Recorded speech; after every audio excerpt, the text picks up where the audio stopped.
Friday, everyone. Why do people say Happy Friday?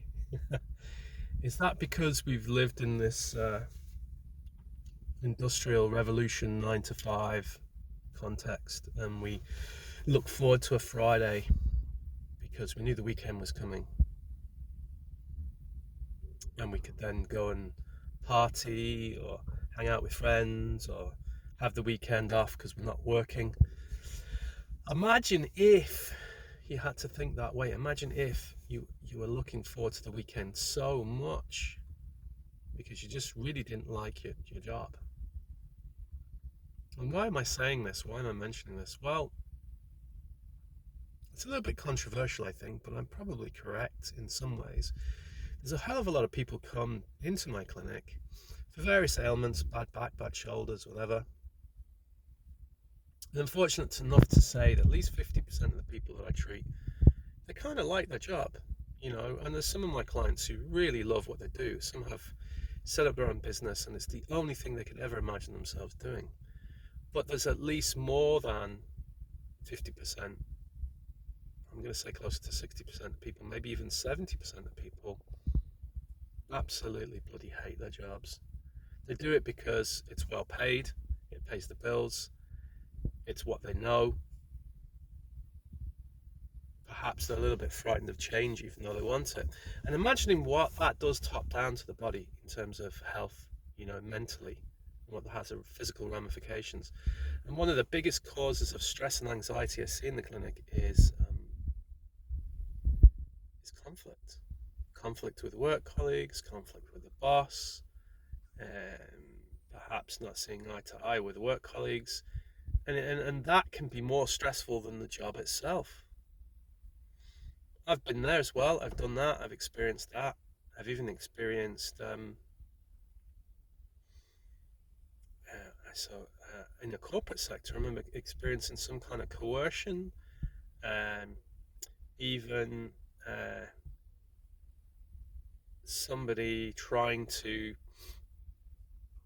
I don't know how to say this in the correct fashion, tarnish my character amongst my peers, and that person, yeah, had a reputation for that. So, it wasn't like it was anything new.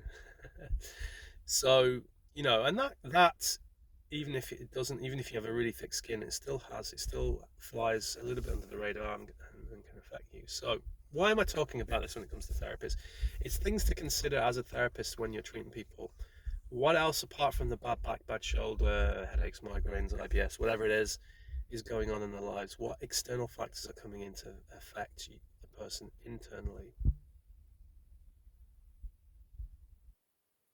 So it's about building a relationship with your client, not necessarily being friends, but getting a better understanding of the overall picture so they can understand themselves and how they respond and react. For me, I haven't worked a Monday in many, many years.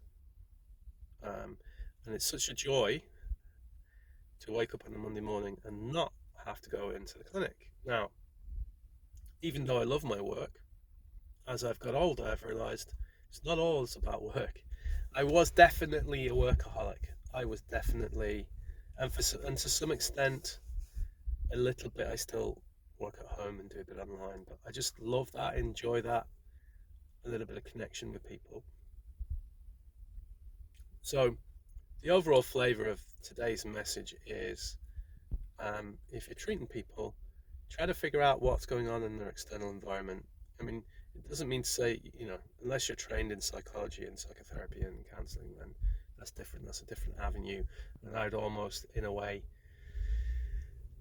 be wary of how you approach that without a lot of experience. But if you've a lot of life experience, it's not really about offering advice.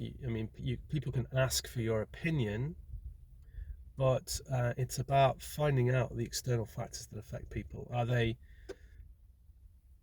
tomorrow, for example, I'll be working in the clinic on Saturday, and the clinic is way more relaxed because it's a Saturday, and most people work 9 to 5, Monday to Friday.